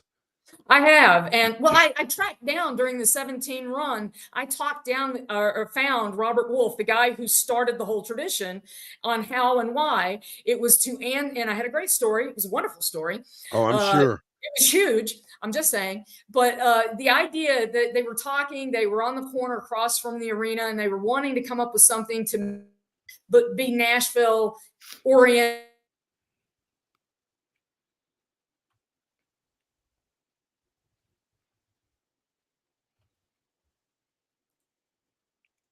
Uh-oh. Did we lose Teresa? We were just getting to the good stuff. Yeah, we were. Hopefully we can get her back in here because I have done a search on Bob Wolf, and owner of Wolfies right there on the corner. So this hey, the is other while we're kind of going into the quirkiness of hockey, Mo, have you seen the other ire of the Preds fans during the trash talk of all this with the stadium itself in Vancouver?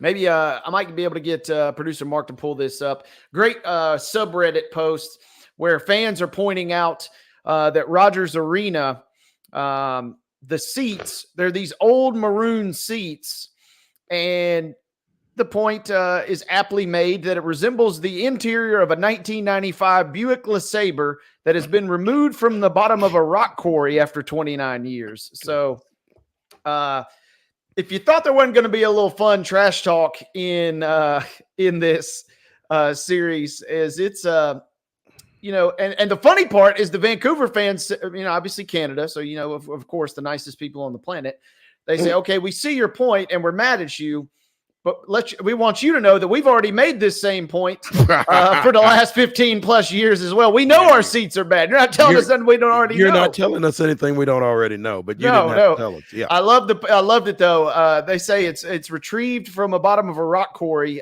29 years later. The interior of the arena seats looks like a Buick LeSabre. That's rough. We do have Teresa Walker back, I do believe. I am. I tell you, I don't know what it is, and it's making me think that I need to rethink my internet provider, shall we say? Yes. Yes, I've done the extender, and for some reason I'm still having issues. So, but and I don't know where you all lost me, but yes, Robert Wolf looked out to the left, looked up the hill, then he looked to the right, saw the Cumberland, and thought, catfish.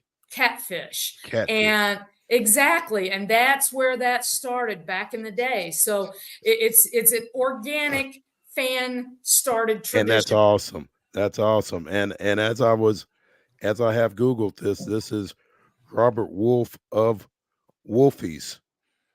So he probably got catfish for a little of nothing as a restaurateur down on Broadway, right? Well, actually, the story I wrote, my photographer went over to the store where he bought the catfish and such. So I can't remember the name of it because I have slept since then. But that's good to know. Yes, he went to go buy it, and we took pictures there, and might have gotten a picture of a fan buying a piece of fish to be displayed later. You can always tell when one is a little warm. That's when, trust me, if you're going to do this, go ahead and gut your fish before you take it and put it in the freezer. Okay? Help the poor people who have to go out there with a shovel. Yes. Wow. So what's the over under on catfish toss then for Friday night? 3. Do you have one? 3? I'm saying 3, and okay. But if it's higher, that to me is always a sign of fan confidence. I'll just say when there's like 4 and 5, because there's been times where they'll throw them and then there's another. It's like, I had a hard time getting it out of there. Come on. and they toss it out and you get a fourth or a fifth one. So, well, trust me, I have editors who are very, very interested. Are they still doing that? So I do a catfish count along with as fans were pointing out, Vancouver has the same people singing the anthems. That's just, we do that better here in Nashville. And it's like, well, my God, you can't swing a guitar without hitting 5 different singers. So it's a lot easier to do here. Well, I mean, they may have the same singers, but I will tell you this: listening to them last night, they're strong, both of them. Oh, tremendous. And I love the Canadian anthem is simple, strong. I love how she lets the crowd join in and take over, and then she comes in to finish it off. I love "O Canada." So trust me, and whenever Canada won a gold medal in Vancouver, there was a bell tower somewhere that would play the first 4 notes of "O Canada." And so, yes, it took me maybe 3 years to get that song out of my head. Teresa, while you were gone as well, we mentioned, I'm sure you might have seen the trash talk online, and I think producer Mark's got the clip. The Preds fans were quick to point out that the formerly known as General Motors Place, now known as Rogers Arena, built in 95, but the seats resemble that of a 1995 Buick LeSabre that was found at the bottom of a rock quarry. So the Preds fans have done their homework. Those seats are in the midst of being replaced. A friend of mine reached out to me to let me know and actually shared that meme with me. So Vancouver is in the process of replacing those seats. But yeah, I'm trying to think. I went to the closing ceremony in Vancouver. I don't know if it was held there. I did watch the bronze medal hockey game there. So I don't know if it was in the BC. I mean, hey, I just followed the guys and the group that I was with go watch those things. So, but yes, Buick LeSabre, that's kind of an apt comparison. Those seats, I might bring my own seat cushion or plastic wrap to, like when you take your car to the dealer to get cleaned or, serviced, just so I don't have to sit. Those seats have been through a lot. They've seen too much. I just saw the headline on that Reddit. Is Vancouver a poor? That's so hard. Hockey trash talk remains undefeated. Clearly. I feel like Shaquille O'Neal. I apologize. I wasn't familiar with your game. So Teresa Walker of the Associated Press joining us here on Main Street Sports today, presented by the Tennessee Orthopedic Alliance of Columbia. Teresa, as always, it's a pleasure. And we'll be watching. I guarantee you we will be warmer than you are Friday night. And because I'm cold even in my house and it's 70 degrees, I will be in many, many layers. I'm just saying, yes, be ready. It's going to enjoy. I'm expecting a fun night Friday night. Now we'll just see if the Predators can send everyone home happy. Hey, let me just remind you though, earplugs. I've got them and I will be using them because thank you for the reminder. Yeah. We'll talk to you soon. Sounds good. Thanks, guys. Thank you, nice. I like that. Yes. Nice, Mark. Good job. Hey, very well done. That's a good one to send her out on. When we come back here on Main Street Sports today, it's a grab bag, and we got plenty to talk about. Stay with us.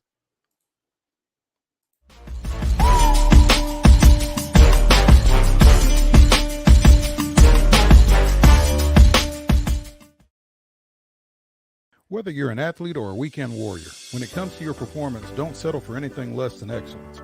We're proud to announce that Mid-Tennessee Bone and Joint Clinic is now Tennessee Orthopedic Alliance of Columbia, where we are redefining sports medicine and orthopedics. Tennessee Orthopedic Alliance's team of expert sports medicine physicians understands the unique demands of your body.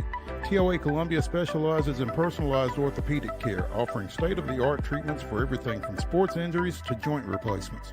Learn more at toacolumbia.com.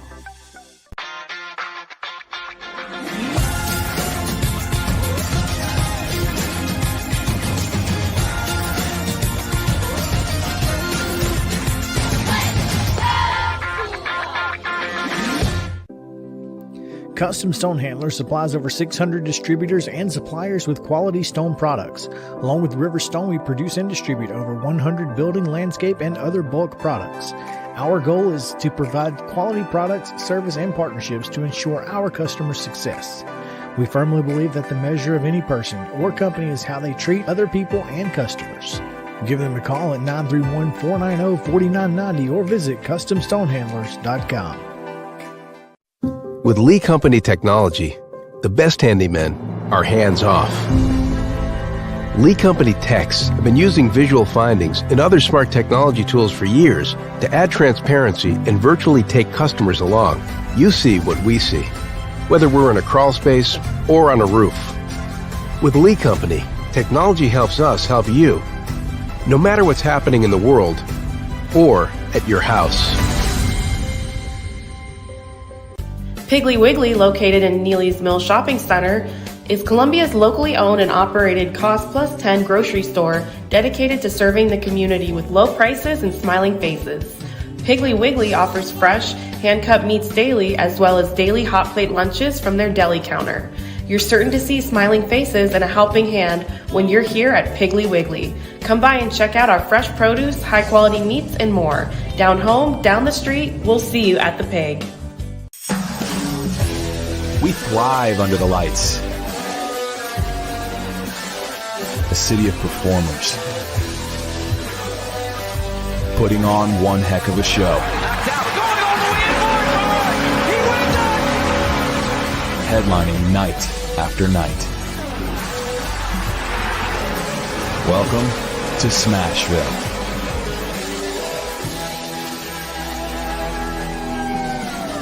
Nashville Sounds Baseball is back in Hit City for the 2024 season.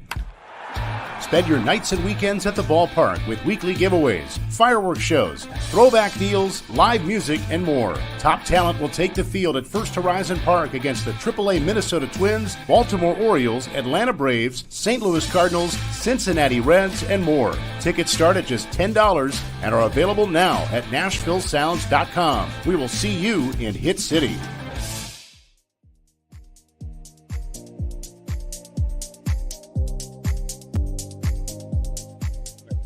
Here on Main Street Sports Today, presented by the Tennessee Orthopedic Alliance of Columbia. Our final segment, we'll have Wade and I bringing you the weirdest, wildest, and wackiest stories from across the globe. Yikes. That's assuming that I still have a voice for the final segment. But he's battling, folks. I'm trying to be a gamer, man. As long as I'm not hurting the team more by being out here, I'm gonna stay out here. But Wade, when you went to bed last night, did you think you would be waking up to the news that 2005 Heisman Trophy winner Reggie Bush is once again 2005 Heisman Trophy winner Reggie Bush? You know, it's funny that you say that because last night was the first night since 2012 or whenever this was revoked that I said, you know what, I might 2010. I said, you know what? That's it. I'm packing it up. And then the one night that I give up hope, I wake up. Yeah, crazy news to wake up to this morning. Unbelievable. The Heisman Trust is reinstating Reggie Bush's 2005 Heisman Trophy, the organization announced Wednesday, marking the end of a long battle for the former star USC running back. Bush had not formally been recognized as a Heisman recipient since 2010, when he forfeited the trophy because of a high-profile NCAA investigation that determined Bush and his family members received impermissible benefits while he played for the Trojans. That's the lead to the story by David Cobb on CBSSports.com. And it makes sense when you consider that really there's nothing that Reggie Bush did that is illegal at this point. Yeah, he's kind of just sitting there, been left wondering. And, you know, Johnny Manziel even got involved recently saying that he was going to boycott all Heisman entities until it was restored. And his boycott was short-lived because they did walk this one back. And the interesting thing about this, and this is what I'm thinking, partner, is Man, they sure do run a lot of these Heisman House and a lot of these Heisman commercials, and it's promoted everywhere. Reggie Bush is not obviously in any of those, and I'm sitting there wondering, I'm like, hey, where's my man's back pay on this? I don't know about back pay, but he's going to get paid, and I think the campaign around him, it'll be interesting to see him show up at the Heisman House. That's for sure. I'm grateful to once again be recognized as a recipient of the Heisman Trophy. This reinstatement is not only a personal victory, but also a validation of the tireless efforts of my supporters and advocates who have stood by me throughout this arduous journey. So, that's again, given the landscape of college football and college athletics at this point, I don't know how you could not give it back to him. So, yeah, it good to see. seems like it's overdue. There was some chatter on the internet though that did say, yeah, it's good for Reggie, and yeah, the Heisman Trust did what they were supposed to do. But a lot of folks in Burnt Orange were saying, hey, you're going to have to go to a certain guy's house in Austin, Texas, and you're going to have to get the Heisman Trophy, because a lot of folks down there are still bitter, saying that Vince Young on that famous night in January, that it's really his all along. And this whole battle, legally or otherwise, has kind of just been just kind of a formality, because it's really one other gentleman's. And I kind of have a hard time arguing with that, even as talented as Bush was. Having watched that game that you refer to, I would have a hard time arguing with it as well, because if Reggie Bush won it, Vince Young might have taken it that night. So that was some of the chatter I saw on social this morning, was like, yeah, he may have won it, like you said, but VY claimed it back that night, because that was an all-timer. VY pulled a Lee Corso. Not so fast, my friends. Mm-hmm. May not be the last time you hear that phrase in this segment, by the way. I don't know that it matters, because I don't know that Herm Edwards is going to coach again at the collegiate level, or was going to coach again at the collegiate level. But now he's got a 5-year show cause penalty to deal with if he ever considers doing so. The NCAA handed down its sanctions to Arizona State for their numerous recruiting violations during the COVID-19 no visit period, involving more than 30 prospects. Edwards got a 5-year show cause. 6 other Arizona State staffers also received show cause penalties ranging from 3 to 10 years. Among those is current Las Vegas Raiders coach Antonio Pierce. Now, Pierce apparently is disputing the charges against him, submitted a written statement to the NCAA, and will have a hearing, because I guess there is a possibility that he returns to the collegiate level at some point. More likely him than Herm Edwards, right? 69-year-old Herm Edwards, yes. Yeah. Way more likely. Other interesting angle of this is school agreed to disassociate for 5 years with Regina Jackson, who's the mother of Jaden Daniels, who began his career at Arizona State, alleged to have paid for flights and lodging for ASU recruits kind of during that dead period. And that's the interesting thing. And Mo, I saw this earlier, and I didn't know if we'd have a way to wiggle it into the show, but lo and behold, we found a way. How about this? I saw this tweet earlier today, and I screenshotted it. Friendly reminder that Jaden Daniels has been in college, or was in college, so long that he threw a touchdown pass to Brandon Ayuk to defeat Justin Herbert, who was the quarterback for the Oregon Ducks. That's pretty amazing. That is wild. And that also, that's well played. And they closed the tweet by saying, and that all happened pre-COVID. COVID wasn't even a thing when that all happened. So Jaden Daniels throwing TDs to Brandon Ayuk to defeat Justin Herbert. Pre-COVID. All of that just literally blew my mind when I read that today. I can see why it would. Chris Vanini of The Athletic has a story up on that website. Former Tennessee football coach Derek Dooley is involved in a group that is championing a group of 5 only postseason playoff.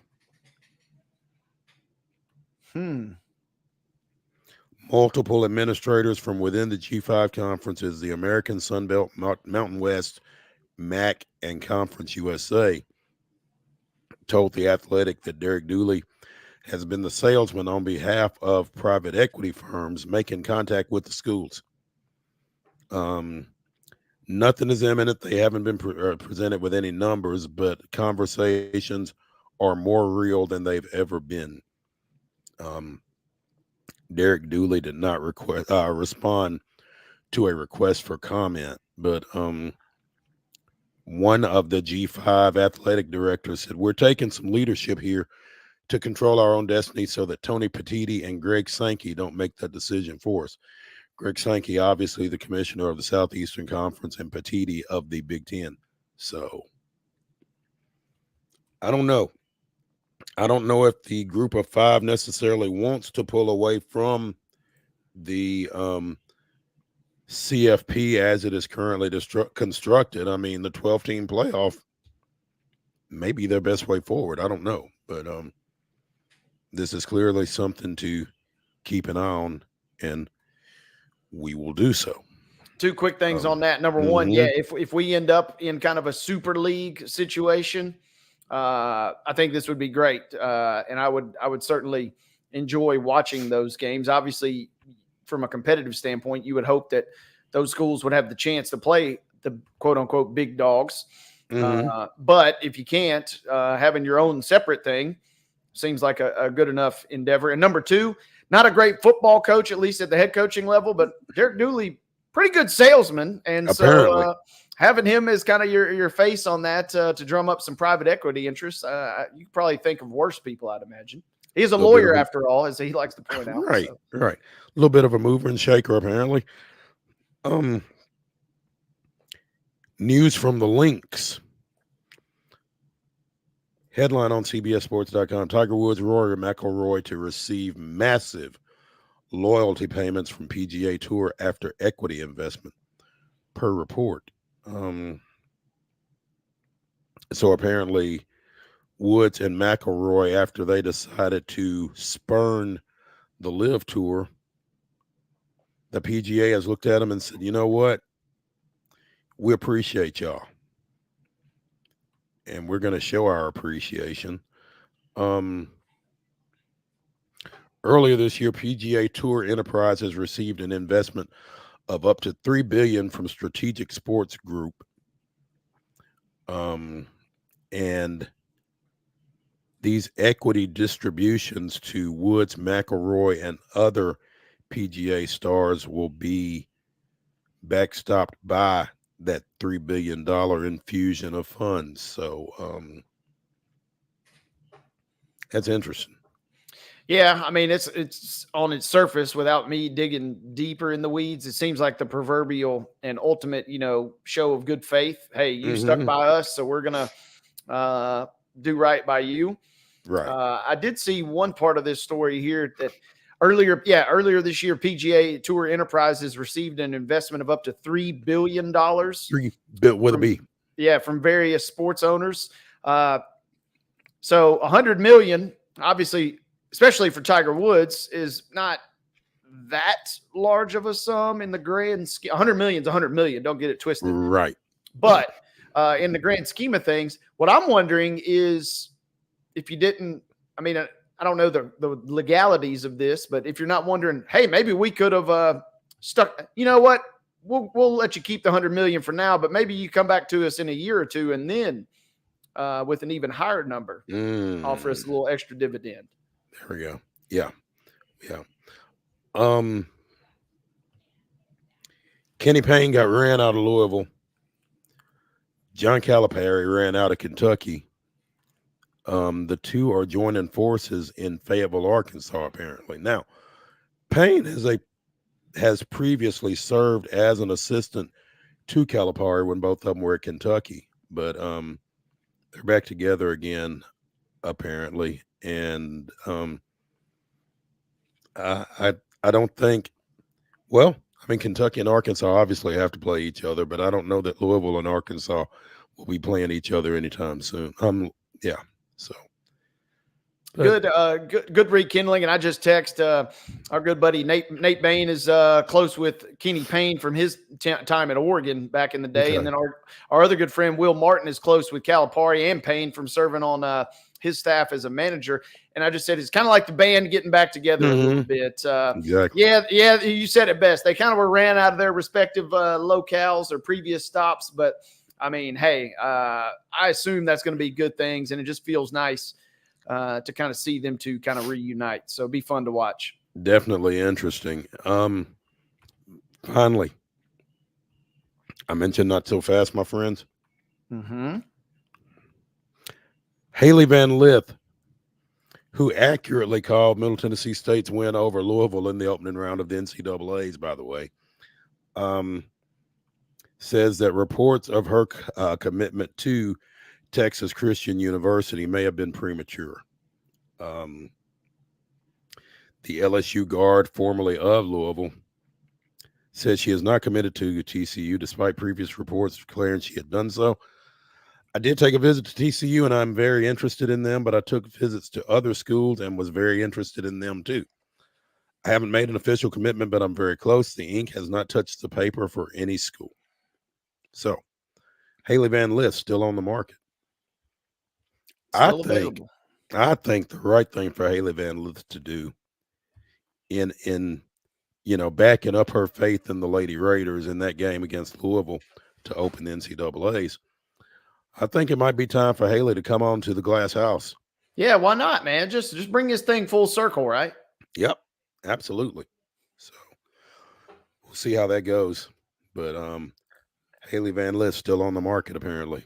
In light of our time crunch, we are going to keep it right here, skip our final break, and give you the weirdest, wildest, and wackiest news from across the globe here to close out Wild and Wacky Wednesday. And we're going to start,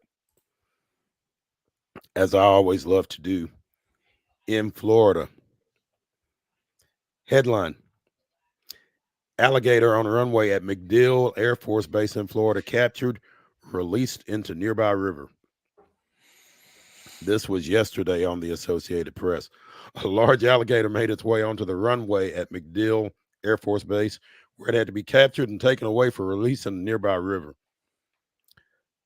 Spotted Monday morning beside the landing gear of a KC-135 aerial refueling aircraft, according to officials at the Tampa base. Officers with the Florida Fish and Wildlife Conservation Commission were summoned. They captured the animal and released it into the nearby Hillsborough River. According to wildlife officials, alligators become more likely to wander into unfamiliar territory in April as they search for mates. I don't like any part of that, partner. Well, I'm just saying, I guess regardless of the species, you do certain things.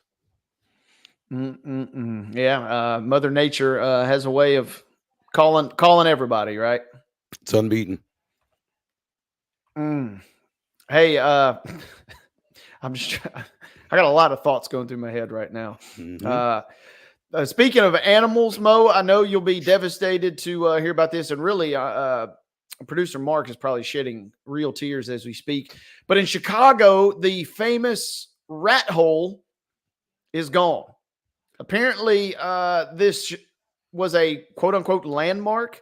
At some point in the last couple of years, some sort of kind of like the Hollywood Walk of Fame where you have your hands imprinted, a giant-sized rat hole in the perfect shape of a, rat had been emblazoned in the concrete, And so much so, I'd even actually heard about this story. Folks were going and were taking engagement photos there. It was kind of this surreal, random phenomenon.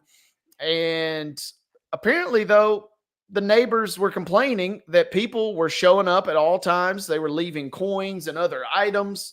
And so Chicago said, enough. We're not going to stand for this rat hole anymore. And so now they have done a little bit of a solid. They chunked it out and they now have it in temporary storage. But if you, like I'm sure dozens of our listeners were, planning to go and take a photo this summer with the Chicago rat hole, it is not available to you anymore, my friend. Certainly I'm sorry to report that. That is a little disappointing. Yeah, look at that. They're throwing money in there. Into the hole? Yeah. Oh, goodness. That's wild. Who's picking that up? I mean, who's got rights to that? Well, I mean, what if the rat is still in there? I mean, no, that money will just stay there as far as I'm concerned. Yeah, don't touch that. No. Speaking of animals, from London, 5 military horses spooked by noise from a building site bolted through routine exercises on Wednesday near Buckingham Palace, threw off 4 riders and caused chaos as they galloped loose through central London streets and collided with vehicles during the busy morning rush hour. Horses on the loose in London. No. That's That's not good. Hey, it's funny that you mentioned that though, because Mo, did you see the clip of the horse that was dashing down the interstate in Philadelphia just a couple of days ago? No, I did not. I'll send it to you as soon as we get off. A horse got loose in Philadelphia and was dashing down I-95, and it's going with the flow of traffic, luckily, because it's a smart horse after all. But this thing was getting up to top speed, man. I'm not saying it was going to win the Kentucky Derby or anything, but this horse was moving. And apparently the horse has been captured, has been returned unharmed. And it kind of reached such quick viral fame that somebody even made a small video game where I guess presumably you could play as the horse and run down I-95. So if you're ever looking to beat a traffic jam, you're always stuck and you're thinking about swerving over to the shoulder and driving off, you may better look twice if you're in Philly, because there could be a horse barreling down. Absolutely. 5 of 7 horses ran off. 4 soldiers were thrown off. 3 of them were hospitalized with injuries. None of them were deemed to be life-threatening. The commotion erupted when the horses from the household cavalry presumably became alarmed by the sound of concrete falling off a moving walkway at a construction site in a swanky neighborhood just to the west of Buckingham Palace. I think I would probably have the same reaction as the horses under the circumstances. I think I'd probably just take off running as well. I'm looking at these pictures. These are some good looking horses too. Yeah. That's wild. And Mo, we never get a chance to talk enough chess on this show, rightly or wrongly. But I'm going to take this moment to let you guys know that there is a new world record as a Nigerian chess champion and child education advocate played chess nonstop for 60 hours in Times Square recently. Tunde Onakwa, who's a 29-year-old, which makes sense. He's got a little more stamina than some of us here. Said he hoped to raise $1 million for child education across Africa as he began his record attempt last week. He originally had only planned to play 58, but then said, what's 2 more hours? Playing 60 hours and breaking the previous record of 56 hours and 9 minutes achieved in 2018 by a Norwegian gentleman who I will not even attempt to pronounce his name. I'm sorry to that young man there. But apparently it turned into a big deal. They had folks out in the streets. They were bringing Nigerian cuisine. They had music going. And my man played chess for 60 hours. They got a 5-minute break every hour. Otherwise, he was playing nonstop as they raised $22,000 within the first 20 hours of the attempt. So that's your daily chess chatter here. I will see your chess world record and raise you a ballerina world record. How many ballerinas can dance on tiptoes in one place? A world record 353 at New York's Plaza Hotel. This happened about a week ago. Spectacle was organized by Youth America Grand Prix, a ballet scholarship program celebrating its 25th anniversary with 3 nights of performances at the Lincoln Center for the Performing Art. Dancers aged 9 to 19 were involved. Tchaikovsky music played as the ballerinas stood on tiptoes and switched their weight rapidly from one foot to the other, a step called bourrée, for a full minute, and set with the 353 a new record. See ya.